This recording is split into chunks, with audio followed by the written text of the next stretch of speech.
Fera, chegamos ao nosso sétimo vídeo, sétimo passo da maratona para o seu sucesso na prova do Enem. Aqui no card eu estou sempre deixando tudo que a gente já viu, você tem que assistir todos, sem exceção. Comenta se tiver alguma dúvida, tá certo? E já deixa aquele like, compartilha para fortalecer a amizade. Hoje a gente vai falar sobre as aplicações de leis de Newton, que a gente falou de leis de Newton no vídeo passado.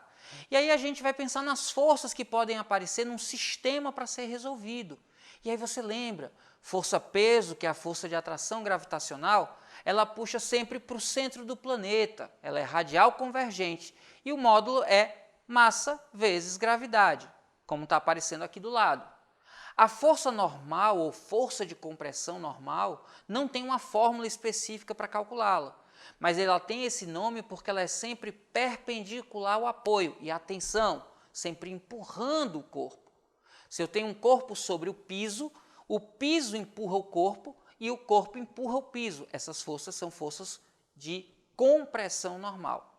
Se o que eu tenho são fios, aí é diferente, o fio sempre puxa com uma força que é paralela ao fio que a gente chama de tração. A força de compressão é perpendicular e empurra. A força de tração é paralela ao fio e puxa. Cuidado com isso. Quando a gente tem molas, atenção e cuidado, a força que uma mola faz é sempre de restituição. Se eu pego uma mola e estico, a força está puxando para a mola voltar para o normal. Ela é contrária ao movimento de esticá-la. Se eu, ao contrário disso, eu comprimir a mola, a força está empurrando a mola no sentido contrário. Então, a força é sempre para restaurar o tamanho original e essa força é proporcional à deformação da mola. Como está aparecendo agora no card para você, você tem que a força é igual a constante vezes a deformação. Graficamente, você tem aí uma reta, na verdade um segmento de reta, partindo da origem. E a inclinação desse segmento de reta dá para a gente o valor da constante. Tranquilo? Essas são as forças que a gente vai usar nas aplicações agora.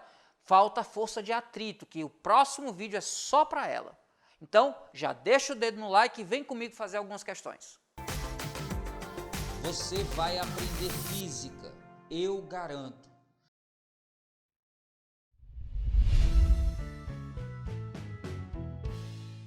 Perder peso, entre aspas, é prioridade de muitas pessoas que se submetem às mais diversas dietas, algumas absurdas do ponto de vista nutricional. O gato Garfield, personagem comilão, também é perseguido pelo padrão estético que exige magreza, mas resiste a fazer qualquer dieta, como mostra o diálogo da figura. Analisando a resposta de Garfield, você presta atenção que ele diz que é preciso que perca peso. Diz aqui, você está gordo, quero que você perca peso. E aí olha só o que é que ele diz, eu vou a um planeta cuja gravidade seja menor. Lembre que força de atração gravitacional ou força-peso depende da massa e do campo gravitacional. Em geral, quando a gente diz para alguém que ela precisa perder peso, essa pessoa faz uma dieta ou pratica esportes, faz algum tipo de exercício para diminuir a sua massa, já que ela está sujeita a um campo gravitacional que é praticamente constante. Garfield não quer mexer na massa, não quer parar de comer, nem quer fazer exercícios. Então, como para perder peso, se não muda a massa, tem que mudar a aceleração da gravidade, quando ele diz, estou indo a um planeta com a gravidade menor, ele com certeza com isso vai conseguir diminuir o valor da força-peso sobre ele. Então, sim, o que ele está dizendo é coerente à perda de peso indo para um planeta de gravidade maior. Então, eu concordo com o que ele está dizendo. Qual seria a alternativa, então, que diz que ele está certo? Se você der uma passada rápida, na letra C você tem concordo com ele, pois o peso de um corpo diminui quando a força de atração gravitacional exercida pelo planeta sobre ele é menor. Ok. Ives, e por que a letra A está errado, já que fala que concorda também? Veja que a letra A diz concorda com ele, pois se o peso se tornar menor em outro planeta, sua massa também diminuirá. Isso não é verdade. O peso pode diminuir por conta ou da diminuição da massa, ou por conta da diminuição da gravidade, ou pela diminuição de ambos. Mas quando ele se muda para um planeta de gravidade menor, o que ele está mudando é exclusivamente a ação da gravidade. Por isso que a letra C está correta e a da letra A não. Então a resposta correta é a letra C, C de coisa simples, coisa fácil, fera. Vamos juntos. E aí, fera, já merece seu like? Então cai matando aí nesse like e já sabe, se tiver dúvida, deixa nos comentários que eu respondo. Uma pulha muito comum é a de se perguntar: o que pesa mais, 1 quilo de algodão ou 1 quilo de ferro? Do ponto de vista físico, a resposta mais coerente com a situação proposta é: bom, para começar, fera, quilo não é unidade de medida. Quilo é um prefixo que está associado a um multiplicador. Esse multiplicador é 10 elevado à terceira potência, é 1000. Então, quilo alguma coisa é 1000 desta coisa. Quilogramas são 1000 gramas, quilômetro, que é quilômetro, são 1000 metros, quilolitros são 1000 litros, quilo qualquer coisa são 1000 vezes esta coisa. Só que na linguagem do dia a dia, a gente mascara o quilograma chamando só de quilo.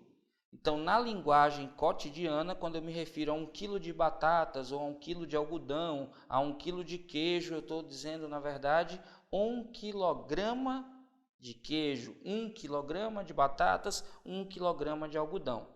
Então, entenda esse quilo como quilograma, mas está errado. Está escrito aí exatamente como as pessoas falam, para poder exatamente a gente discutir isso. Outra coisa que é muito importante é que a maioria das pessoas confunde a ideia, o conceito de massa e o conceito de peso. E está explorado isso nessa brincadeira. Quando ele diz o que pesa mais, 1 quilo de algodão ou 1 quilo de ferro, ele está querendo que você pense no peso, embora esteja falando sobre massa. E é exatamente por isso que a gente precisa diferenciar peso e massa para responder corretamente essa questão. Acompanhe aqui. É uma grandeza associada à inércia do corpo. A massa é uma medida da inércia do corpo. Quanto mais massivo é esse corpo, mais difícil é alterar o estado de movimento deste corpo. Se esse corpo está em repouso, a tendência dele é permanecer em repouso. Quanto maior a massa do corpo, mais difícil é tirar esse corpo do repouso. Quando o corpo está em movimento, a tendência desse movimento é ser em linha reta com velocidade constante.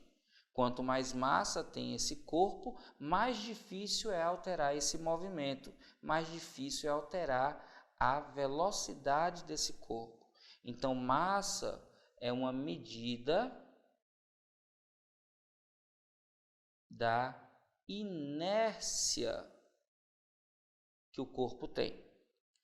Peso é uma outra coisa. Peso é uma força de atração gravitacional. Como assim? Quando um corpo que tem massa está próximo, está dentro de um campo gravitacional, há uma interação entre esse corpo e o gerador desse campo, que é um outro corpo que também possua massa. Essa interação é uma força que é sempre de atração. Essa força de atração é uma força de atração gravitacional. Mas cuidado, todos os corpos massivos criam em torno de si campos gravitacionais. Todos os corpos massivos interagem por força de atração. Mas a gente chama de força-peso a força que um planeta faz sobre o corpo, a força que um satélite faz sobre o corpo. Por exemplo, você, no campo gravitacional terrestre, é atraído pelo planeta com uma força gravitacional que a gente chama de peso, o seu peso na Terra. Agora, atenção, na Terra, se você for deslocado para um outro planeta, se você for deslocada para um outro planeta, A sua massa não muda, é uma propriedade intrínseca sua. Contudo, a força com que você interage com o planeta, sim, muda. Então, o peso não é algo próprio seu, é uma característica sua relacionada ao campo gravitacional onde você está. A massa não, massa é intrínseco seu, então a massa é uma propriedade sua. O peso é uma característica e a massa é uma propriedade. A massa não muda independente do campo gravitacional, o peso sim. O peso é determinado, atenção, o peso é uma grandeza vetorial, então aqui a setinha, mas o peso tem módulo que é dado por sua massa, ou massa do corpo, multiplicado pela gravidade, pela aceleração gravitacional, pelo campo, pelo módulo do campo gravitacional. Importante, essa força é uma força radial, ou seja, está na linha do raio do planeta, e ela é uma força centrípeta, porque ela aponta sempre para o centro do planeta. Ela é uma força do tipo convergente, ela aponta para um ponto só. Então, quando eu tenho aqui um campo, no centro aqui eu tenho um planeta.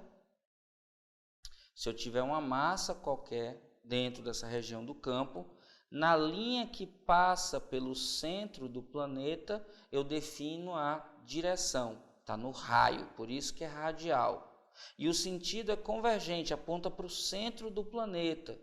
Então a força de atração gravitacional, que neste caso a gente chama de peso porque é feita pelo planeta, ela é uma força radial convergente, cujo módulo depende da massa do corpo. A massa do corpo é uma grandeza intrínseca do corpo e depende do campo gravitacional.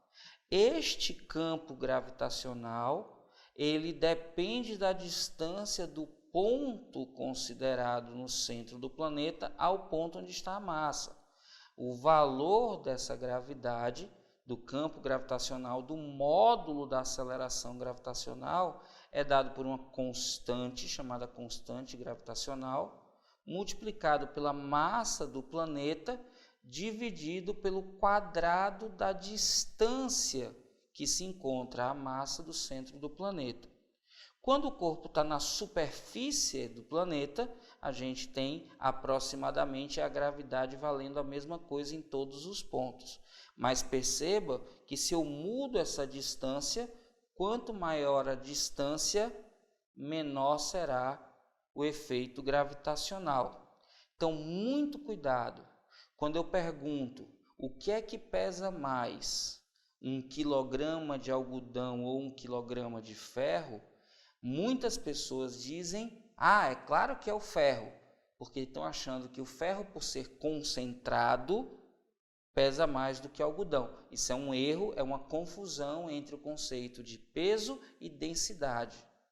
Mas ainda tem gente que diz assim, está querendo me enganar, 1 quilograma de massa, 1 quilograma de algodão e 1 quilograma de ferro, os dois têm o mesmo peso. Nada disso. Os dois têm a mesma massa. Para que eles tenham o mesmo peso, é preciso que eles tenham a mesma massa e a mesma aceleração da gravidade. Eles estejam sujeitos à mesma aceleração da gravidade. 1 quilograma de algodão e 1 quilograma de ferro só são iguais em massa. Muito cuidado com isso. Eles possuem a mesma massa, não necessariamente o mesmo peso. Só terão o mesmo peso, o peso do algodão vai ser igual ao peso do ferro, se e somente se a gente tiver, além das massas iguais,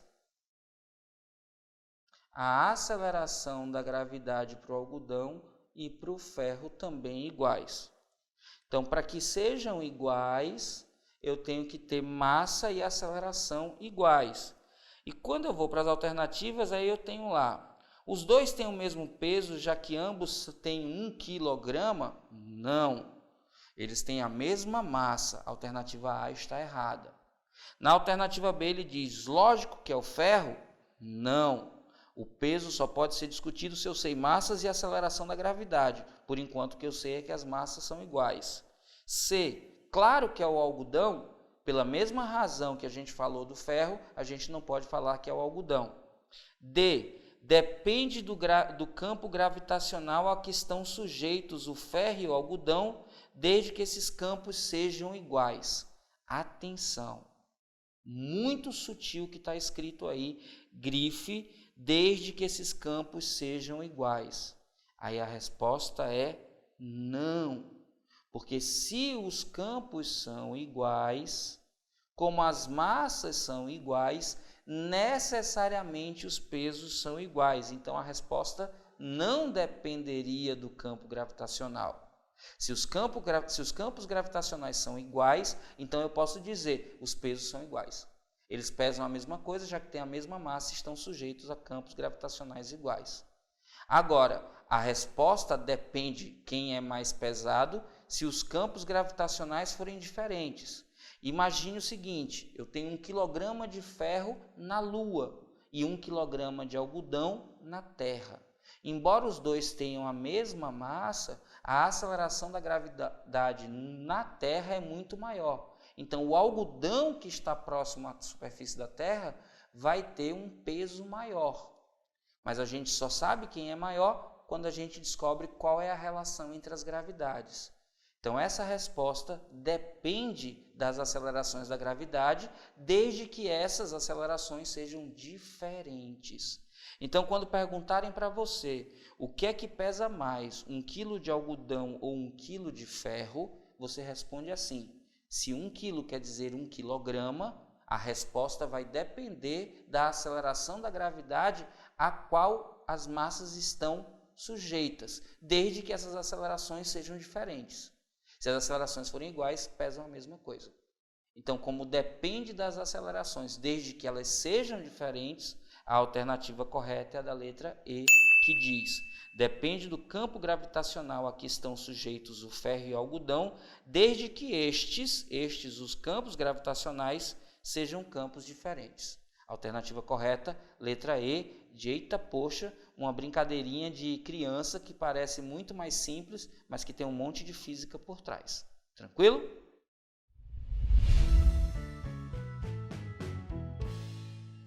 O gráfico mostra as elongações sofridas por duas molas M1 e M2 em função da intensidade da força aplicada a elas. Quando essas molas são distendidas, como mostra a figura a seguir, sobre uma superfície horizontal perfeitamente lisa, a elongação sofrida por M2 é igual a 3 centímetros. Assinale a alternativa que identifica, respectivamente, a intensidade da força que está distorcendo M2 e a elongação X sofrida por M1. Olha aí, fera, mais uma questão em que eu tenho dois gráficos na mesma representação, da mola 1 e da mola 2. E na pergunta ele pede qual a força que está sendo aplicada na mola 1 quando ela sofre uma distensão, uma elongação de 3 centímetros. Ora, a constante da mola 1 pode ser calculada dividindo a força elástica aplicada pela mola 1 quando sofre uma determinada deformação. Como a constante, como o próprio nome já diz, é constante, a gente pode fazer uma regrinha de 3 olhando para o gráfico. Ó. Força elástica na mola 1, na primeira situação, está para a deformação 1 da primeira situação, assim como a força elástica na mola 1, que está sendo procurada, eu vou botar aqui uma aspinha, está para a deformação que está sendo dada. Se você olhar para o gráfico, você vai perceber que quando você tem o eixo Y, a deformação, e no eixo X, a força. Ao invés de chamar de X e Y, vamos chamar do jeito certo. No eixo das abscissas, que é a horizontal, você tem a força em Newton, e no eixo vertical, que é o eixo das ordenadas, você tem a deformação em centímetros. Perceba pelo gráfico que quando a deformação da mola 1 é de 4 centímetros, a força está ali entre 5 e 10. No meio entre 5 e 10, você podia ficar na dúvida. Mas se você continuar olhando para o gráfico, lá na deformação 8, o gráfico cruza com 15. Isso quer dizer que quando a força na mola é de 15, eu tenho aqui uma deformação de 8 centímetros. Newtons, centímetros. Aí a gente tem agora, qual é a força que está sendo aplicada na mola 1, para que a gente possa então saber qual a deformação dela. Aí eu vou fazer agora uma separação aqui. E vou usar a mesma lógica, só que para a mola 2. Eu vou dizer a força elástica aplicada na mola 2 na situação que aparece no gráfico vai provocar uma deformação 2. E a força elástica na mola 2 do texto, que eu vou chamar de linha, é igual a x nessa situação. E isso aqui nada mais é do que a constante da mola 2. Perceba pelo gráfico da 2 que você consegue mostrar que quando x é 2 centímetros, a força é de 10 newtons. Então, a força é de 10 newtons quando x é igual a 2 centímetros. Na hora que eu associo as duas molas em série, está dizendo que a deformação da mola 2 é de 3 centímetros. Qual vai ser então a força na extremidade da mola 2? Fazendo aqui 10 sobre 2 dá 5, 3 que está dividindo passa multiplicando. Então a força elástica na mola 2 vai ser igual a 3 vezes 5, 15 newtons. Opa! Essa é a força na extremidade da mola 2. Só que a mola 2 está em série com a mola 1. Isso quer dizer que a força elástica na extremidade da mola 1 é igual à força elástica na extremidade da mola 2. 15 newtons, produzindo então uma deformação de 8 centímetros. Como ele pergunta quanto vale a força, a resposta é 15 newtons. E pergunta qual a deformação na mola 1, a resposta é 8 centímetros. Então você vai procurar a alternativa que diz 15 newtons e 8 centímetros. E essa alternativa é a da letra B. B de boazinha, B de tranquila, desde que você organize bem as ideias.